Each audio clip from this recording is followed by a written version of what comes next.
Hello everyone, this is Old Soldier. Today's episode will be a little different than my previous episodes. I have been asked multiple times what my thoughts were pertaining to the ongoing war in Ukraine. The following are my observations, opinions, and predictions pertaining to the war. First observation. The current administration incompetence and perceived weakness during the period of the run-up preceding the war and during the war has emboldened Putin and Russia. The buildup of Russian invading forces took time.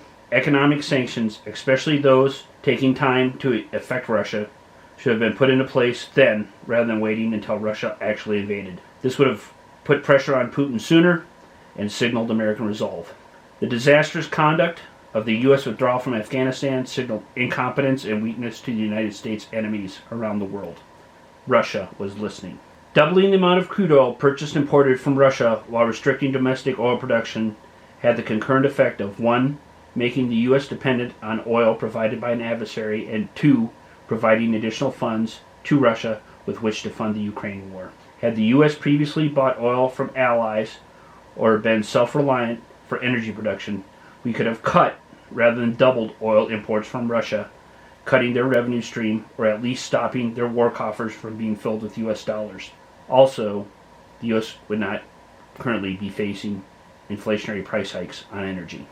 Confusing and weak communication from the White House, including President Biden's reference to a Russian, quote, incursion, end quote, in Ukraine, only emboldened Putin. The Obama-Biden administration declined providing Ukraine with lethal aid. The following administration did so, as did the current administration, and they are to be commended for this. This includes anti-tank and man-portable air defense systems, which Ukrainian forces have employed to great effect. While this is good, more of this before the start of the war would have signaled further American resolve, and prepositioning of stockpiles before the invasion would have solved the problem of wartime resupply.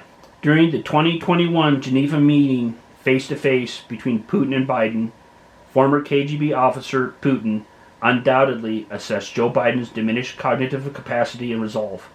I can only conclude that following the meeting, planning for the invasion of Ukraine either began or continued in earnest. And finally, the lack of red lines by the current administration for the targeting of civilians or potential use of nuclear, biological, or chemical warfare by the Russians and by Putin have only emboldened them. Second observation. The capability of the Russian armed forces was greatly overestimated, while the capabilities of the Ukrainian defenders was underestimated. Reasons for this. 1. Russian military is a conscript force. They serve for a period of 2 years, during which time they are poorly treated, poorly fed, and poorly trained. They are largely unmotivated. Secondly, Russia lacks a professional NCO corps. The United States and Western militaries have career NCOs, and a career in the military is looked upon favorably in those countries. Russia has no such animal, and the impact of it on training and leadership is telling. Russia does have elite airborne and special forces that are well trained and well led, but they are in the minority. Thirdly, historically, the Russian army is terrible at logistics. Long supply lines are required for food, fuel, and munition, and these are vulnerable. Spring is coming to the Ukraine, and with the thaw, armor and heavy transport will be restricted to paved roads. This limits their routes and causes them to be channelized and more easily targeted and destroyed by the Ukrainians. 4. The weaker the ground troops, the stronger the artillery. Russian doctrine relies heavily on massed artillery and rocket fires to reduce resistance in built-up areas. Many, if not all, Ukrainian cities will be reduced to rubble. However, vulnerable logistics may impact this during the coming spring and lead to further Russian setbacks. Observations concerning the Ukrainians. To say that Russia and Ukraine have a long history of conflict is an understatement. Ukraine declared its independence in 1917, but was invaded and brought back into the Soviet Union. The Soviet Union used starvation to kill millions of Ukrainians in the early 1930s to establish domination over the Ukraine. Second, unlike Afghanistan, the Ukrainians have a strong national identity and are motivated to fight for their homes and their country. Lethal aid supplied by the U.S. and other NATO countries in the form of anti-tank and manned portable air defense system have cost the invading Russian forces dearly. Third observation concerning the Ukrainians. Strong national leadership. The leadership of Zelensky has inspired his countrymen. If he survives the war, he will be a legend. If not, he will be a martyr. And lastly, never underestimate the power of guerrilla warfare. A 150,000 man invading force sounds like a lot, and it is. But to conquer and occupy a country the size of Texas, with a population of over 40 million that does not want to be conquered and occupied, it's not nearly enough. Predictions. At the conclusion of hostilities, Ukraine will prevail and remain independent and in control of the battlefield. However, the loss of human life will be obscene, and a huge portion of their infrastructure will be destroyed. I don't know if this takes 2 months, 6 months, 2 years, 5 years, or 10 years. In other words, I have no idea of the timeline. But I ultimately believe Ukraine will prevail. Second prediction. Putin will lose power or be removed as president of Russia.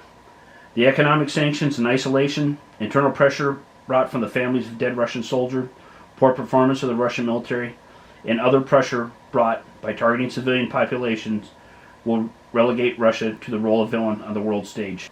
Putin will take the blame and lose power. Once again, I don't know the timeline for this. Third prediction. The Democrats will lose both the House and Senate in the 2022 election. This is in part due to the U.S. missteps before and during the Ukraine war, but also this is due as well to the disaster that was the U.S. withdrawal from Afghanistan, failed economic and energy policies, as well as other factors. While not stating it as a prediction, I am going to state as a strong possibility that neither Vice President Harris nor President Biden will be on the 2024 Democrat presidential ticket. Finally, wild cards. 1. Will China provide Russia with economic and military aid, possibly allowing to make a run on the U.S. dollar as reserve currency?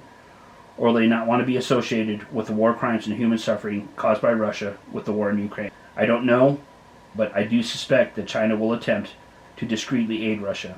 To what extent, once again, I do not know. The second, and by far the largest wild card, will Putin, possibly in poor health, faced with military failure in the Ukraine, feel as cornered and resort to the use of nuclear weapons to achieve his goals? That is the $64,000 question.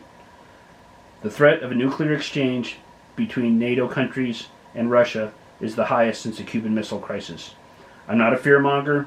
I don't want to be alarmist, nor do I want to incite panic. However, I feel it is important to clearly and honestly address potential threats and possibilities. The hard, cold truth is that it is an unfortunate, real possibility. Furthermore, it is insanity for the U.S. to utilize Russia, who has threatened the U.S. with nuclear war, to negotiate with Iran over a possible nuclear deal. All right, folks, there it is. Folks, the preceding are my observations, predictions, and telling of wildcard events of what faces us as a result of Ukraine. This is Old Soldier.